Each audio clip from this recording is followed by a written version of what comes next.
Thank you, Mr. Speaker. I rise today not just as a member of Parliament for Richmond Hill South, but as a representative of a riding with one of the highest concentration of first and second generation Canadians, where close to 90% of residents were either immigrants to Canada themselves or their parents were immigrants to Canada. That's not just a statistic, that's the lived experience of my constituents. Families who came to this country with nothing but hope, a Canadian promise, and a work ethic. People who took jobs that kept this country running, in engineering, in nursing homes, in small businesses. People who waited years, followed every rule, got an education, trained and recertified for jobs, studied for their citizenship exams, paid their taxes, paid their dues, and did everything right. In my riding, many new Canadians came here fleeing war, political persecution, or economic hardship. People who sacrificed everything just to give their children a chance at a better life.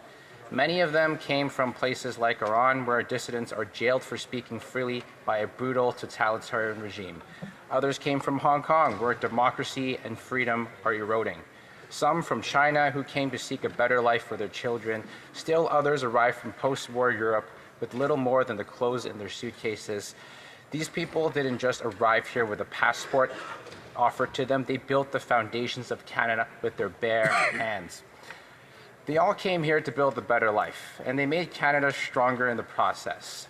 When they finally swore the oath to become Canadian citizens, it meant something.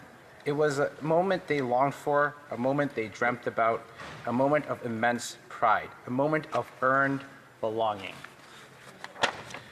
Now, while the Liberals have spent the last 10 years erasing the very heritage that defines who we are as a country, they are now turning the page and undermining what it means to be a Canadian citizen.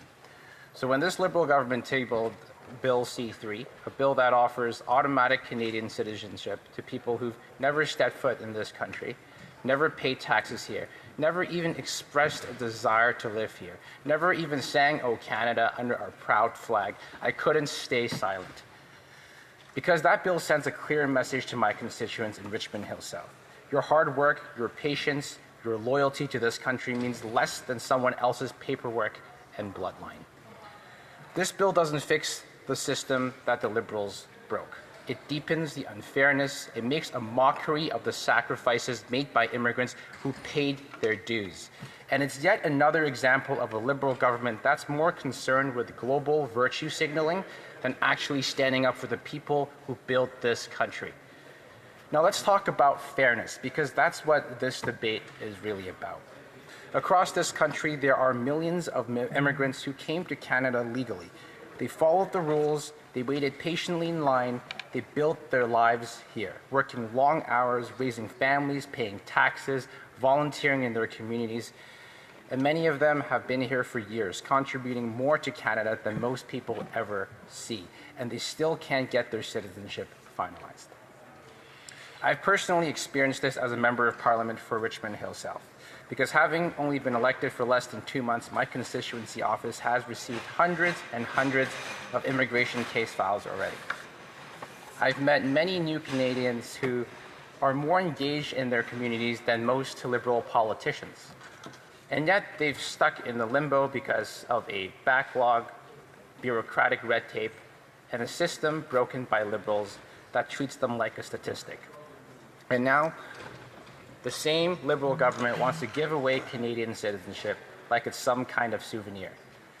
Bill C-3 would grant citizenship automatically to people born abroad, even if they've never been to Canada, never contributed to our economy, never served under our flag, never celebrated our heritage, and never even intended to live here. How is that fair?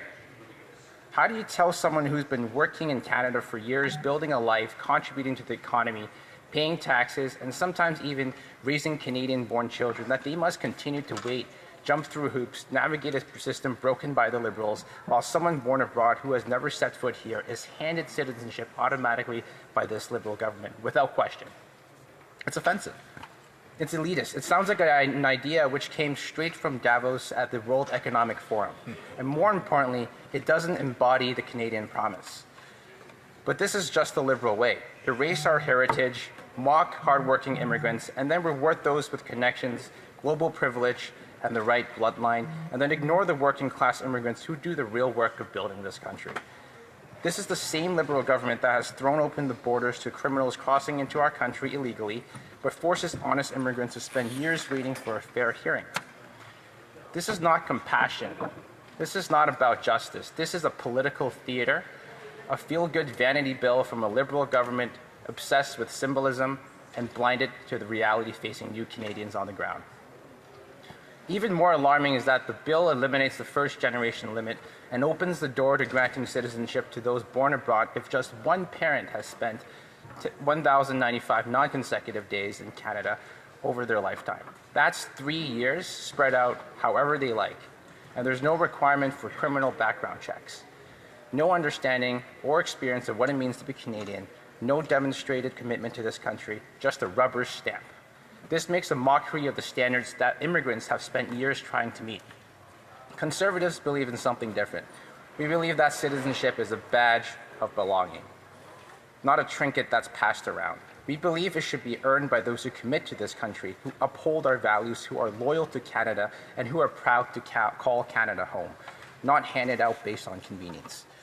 We stand with the people who work hard, follow the law, and contribute to our communities. The people who are too often forgotten by this Liberal government and betrayed by a system that favors the global elite over the Canadian worker. While the Liberals reward inherited privilege, Conservatives will fight for those who invest in Canada, not those who treat it like it's a backup plan. Now let's talk about what this bill gets fundamentally wrong about the very meaning of Canadian citizenship. One of the most troubling aspects of Bill C-3 is that it continues to treat Canadian citizenship like a trophy that's passed on, rather than a civic privilege tied to commitment, values, and contribution. This is a profoundly elitist and out-of-touch view of what it means to be Canadian. Canada is not a bloodline. It's not an accident of birth. Canada is a country you believe in, a country you build, a country you choose, and a country that should choose you because of your loyalty and your commitment to its success. What's even more concerning is that no real ties to Canada are required if this Liberal legislation passes. The bill proposes a vague substantial connection test, a standard so loose that it opens the door to granting citizenship to people who may have no or only minimal or even symbolic interaction with Canada, subject to the broad discretion of unelected bureaucrats.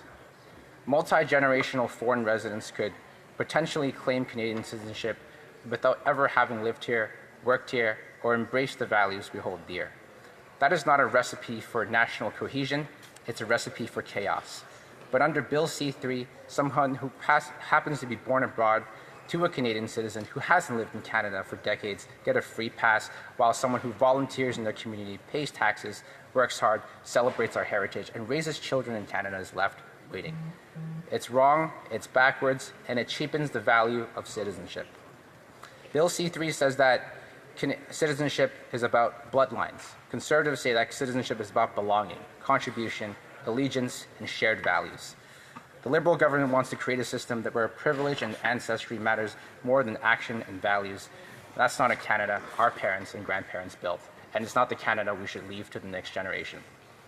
And there's more at stake here than just principle, because there's also the cost of it. With automatic citizenship comes automatic obligations, including the duty to protect and evacuate citizens during international emergencies. We've seen the staggering costs of deploying consular services and evacuation operations during crises in Lebanon.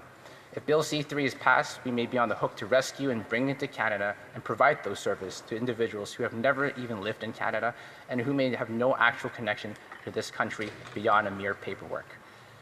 Canada must never become a country that values someone's last name more than their loyalty to this country. And the worst part, the Liberal government admits that they don't even know how many people this will apply to. No numbers, no data, no accountability. Just another open-ended promise with Canadian taxpayers left to foot the bill. This isn't irresponsible, it's reckless. It reeks of the same people who can't be bothered to table a budget. So let me end with this, Mr. Speaker. Conservatives will always stand up for strong families and people who are loyal to this country, and stand up for the people who built this country and who still are, including the hard-working immigrants of Richmond Hill South. We will fight for fairness, for hard work, for earned citizenship, for Canada puts Canadian citizens and our heritage first.